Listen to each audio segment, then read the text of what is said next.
I want to thank the sponsors of this video, Status Between Pro Earbuds. These are the best earbuds that I've ever had. Watching these next few seconds, why that is. Here you go. Between Pros are the only true wireless triple driver earbud on the market, including bass, mids, and treble. With an industry-leading 12 hours of juice in those buds, 36 hours in the case, we're talking 48 hours of continuous playback.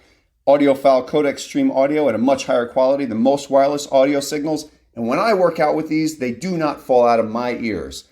The mission statement of Status is to provide audiophile quality in a package and price that makes audiophile fidelity much more affordable and attainable.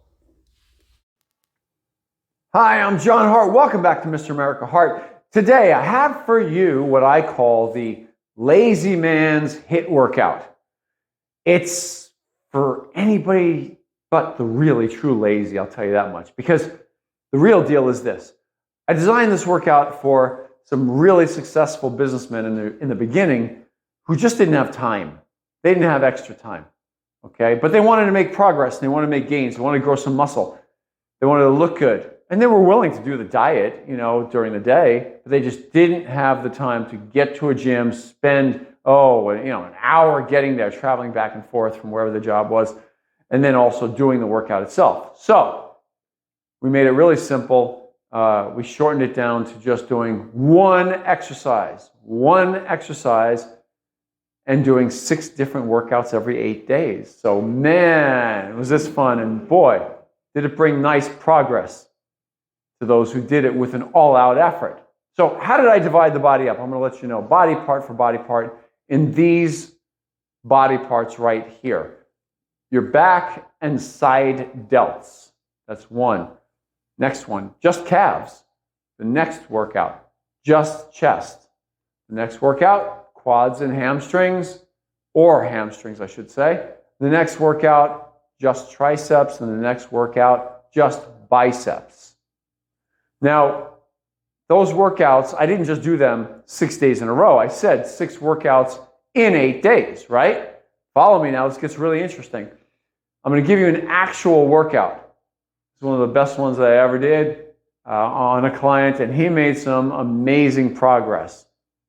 He was in the gym, 15 minutes, then in the showers, and bang, right off to work he went. And I say 15 minutes because, he warmed up properly. And, he did really good work, got out the door. We did some high-intensity stuff on him. It was kind of a stopover for him on his way to the shower. From the parking lot to me in the gym, he got himself in that one big HIIT exercise, and then on his way he went. First workout that I did, and I'm going to tell you the order we did these in with the specific breakdown. That back and side delt workout, that would be the first workout of the 8-day cycle. The next day would be an off day. There's always an off day after a back workout or the leg quad workout or hamstring workout. The next day would be a day off. So we're going to go back and side delt, and then take the day off. And then calves on day 3. Day 4 is chest. Day 5 is quads. And then what comes after quads or hamstrings? A day off. Why? After doing those big body parts, back and legs, you're going to need the day off to rest, recover, and grow. Going and blasting other body parts is just taking energy away from those big ones that do need the rest and recovery and the growth. Okay? And then we take that day off after that quad workout, and we do 2 more workouts. One is triceps, and then the last one, biceps. And here is the workout itself that I gave. The first workout, that back and side delt workout. Bent over barbell rows. This was the big HIIT exercise. Man loved to do them. He had loose, flexible hamstrings so he could get on over. Old school bent over barbell rows. What technique did we use to make it a little bit more intense? I'm taking it exercise for exercise for you guys. We did this. He not only did a beautiful set of 8 to 12 reps, so that was the zone I was keeping him in, 8 to 12 perfect reps, but I kept the plates, a couple of plates outside the collars on the barbell, so that I could easily remove. So he would rack it. I'd quickly remove one plate, and he'd come on back and do another 3, maybe 4 repetitions. So it was more like a slight reduction in weight, not a double drop, not a drop set per se, where you're getting an entire extra set in there of 8 or 12 repetitions, but just enough so that the man was able to get a couple more reps, a few more reps, and then boom, he hit failure again, and that's it. We moved on. Where'd we go? To the side lateral machine. We went to the side lateral machine. Now that one got interesting because, again, 8 to 12 repetitions. It's a nice growth range. We went in on that one, guns blazing. We went pretty much close to immediately after the bent over rows. Got about, I don't know, 30 seconds, a minute rest. Went on over there, and he went ahead and blasted away for a beautiful set. No warm-up necessary on that one. On the rows, he did do warm-up sets, okay? How many warm-up sets? In the summertime, not much. You know, 1, maybe 2 warm-ups, and then he's ready to go. In the wintertime, maybe 2 or 3 warm-ups, an extra one if you wanted to, just to get his lower back in gear, get the blood flowing because the temperatures are lower. You know, depending on what state you live in, what part of the world you live in, the winters can get pretty cold. Where I live right now, it's pretty cold. So this man needed a little bit of warm-up in the wintertime, so we did.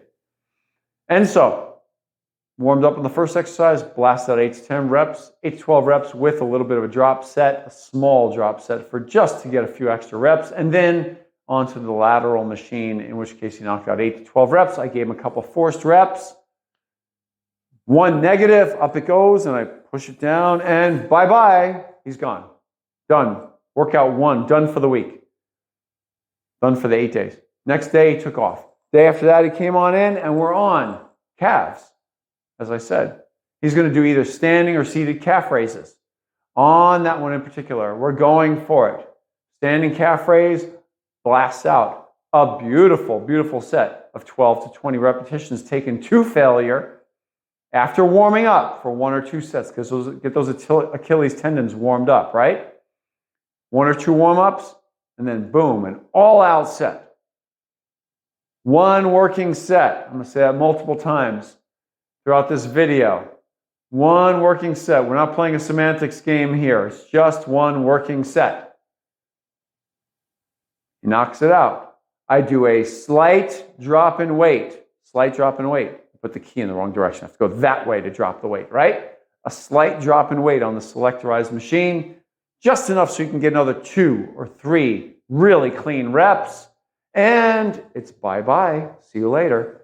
Alternatively, on opposite weeks, instead of the standing calf machine, he would do seated calf raises. On the seated calf machine, he would blast out a set of 12 to 20 again after warming up for, 2 sets or so. A set of 12 to 20 taken to failure, and then I'd force out 1, maybe 2 reps, and it's bye-bye, he's gone. Just as quick as that. Calf workout done. That's the 3rd day of the week, right? Now we're on to chest. On the chest, we would choose a different chest workout every once in a while, not every workout. That was his personality. You can choose what you want to do. But he liked to do incline presses, barbell presses. He was getting a little bit older. He wanted to have a little bit more shelf up top. A lot of older men tend to lose it up top, so I was fine with that. So we did incline barbell presses. 6 to 10 repetitions. I'm standing over him. We did one of 2 things. Either I'd give him a couple of forced reps, or after failure, by the way. He'd hit failure on 6 to 10 reps, somewhere in that zone. I'd give him 1 or 2 forced reps, or I would do the same thing we did with those bent over rows at the beginning of this cycle. I'd leave an extra plate on the outside of that barbell. We wouldn't even use collars on incline barbell bench presses, just like on the flat bench press. You don't use collars on that. So I just quickly pull off a plate once he would hit failure. You rack it, I'd pull off a plate, like a 10-pound off each side, a 20-pound drop, and he'd blast out another. He'd pull it off and blast out another. 2 reps, maybe 3 with my help, and we'd rack it, and it's bye-bye, workout, or day number 4, complete. My cameraman, Isaiah, behind the camera, making faces at me. So, stop. So that would be day 4, complete. We're heading into day 5. Day 5 is an intense one. Quads or hamstrings. So this one we would do 2 out of every 3 weeks. So we would do 2 quad workouts. And then the third one, on the third 8-day cycle, he would do hamstrings, no quad work. So we got a little bit of hamstring work in there, right? That quad work that we would do, though, would be all out, either squats, or he liked doing leg presses, but mainly it was squats. And what would we do? Just like the bent over rows, we don't mess around with doing forced reps. On squats, bent over rows, deadlifts, I never do forced reps on people, really.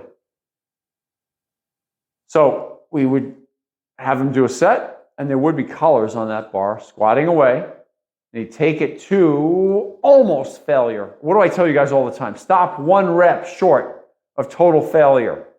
Do not take it to the end. Keep the form beautiful. Squat up with the back, beautiful. Never do a grinder with that back like that. Never do that. Preserve your back that way and your discs. So, he would do a set to the point where it was just right there.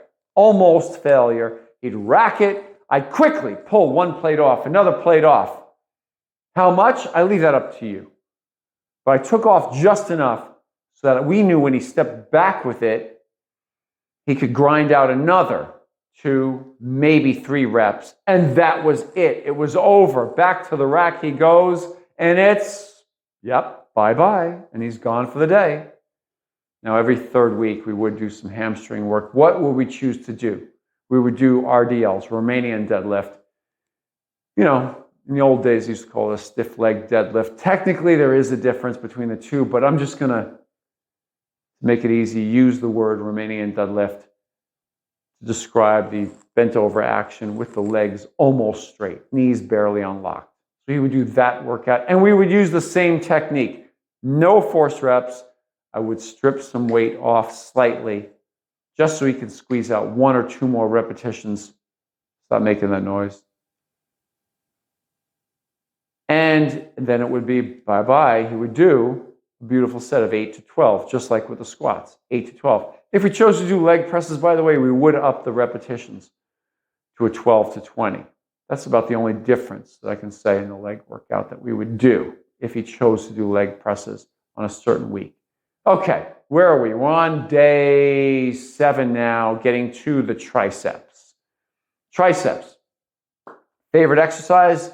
Dumbbell French presses. 1 dumbbell, a heavy dumbbell overhead, and he'd grind out a beautiful set of 8 to 12, a bodybuilding 8 to 12. I'd be standing behind him, and he would trust me to knock out 2 forced reps for him, and bam, down that dumbbell would go. He'd have one that was right next to him that was just slightly lighter, slightly, maybe 5 or 10 pounds lighter, and he'd pick that back up, shoot it all the way to the top, and knock out another 2 reps, maybe 3. And then it was, what are we saying?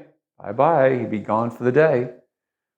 And then lastly, on day 8, what did we do? Day 8, biceps. Biceps, preacher curls, favorite exercise he would like to do. Bodybuilding set of 8 to 12. Did I say there was an off day after that quad workout? Yes, there was an off day after that quad workout, just so we're clear. It's up on the screen over here so you guys can see. Day 8, biceps. Preacher curls on the preacher bench. Some great clean reps for 8 to 12. Because I'm there with him, I can force out some reps. I can do a negative repetition, all out, all fiery hot. And just like all of the other workouts he did, maybe 2 warm-up sets. Okay, it went without saying on the triceps. You don't just pick up a heavy dumbbell and go, but you get the idea. There's always 1 or 2 warm-up sets, maybe 3 on a really big exercise in the middle of winter. Okay?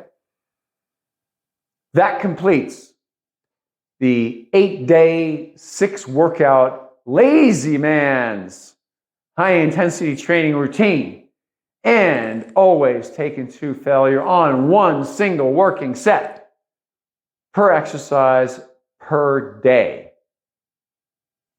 Technically, when you did that back and side delt workout on day 1, that was really 2 sets, 2 exercises, and I understand that. But all the rest of them were just 1. Okay? So that's it for today. I hope you got something out of this workout. And listen, before you go, I want to let you all know, I appreciate you all subscribing to my channel. Off to my left right now, you're going to see a button pop up right about now. That is the subscribe button for my channel. Please give that thing a tap. And then down below on your left, before you go, you're going to see a thumbs up button right there. Won't you let YouTube know that you like my videos? Hit that thing, turn it blue. And YouTube loves it. The algorithm loves it. And I love it too. I'm looking forward to seeing you again. Thank you to my cameraman, Isaiah Hart. See you all soon.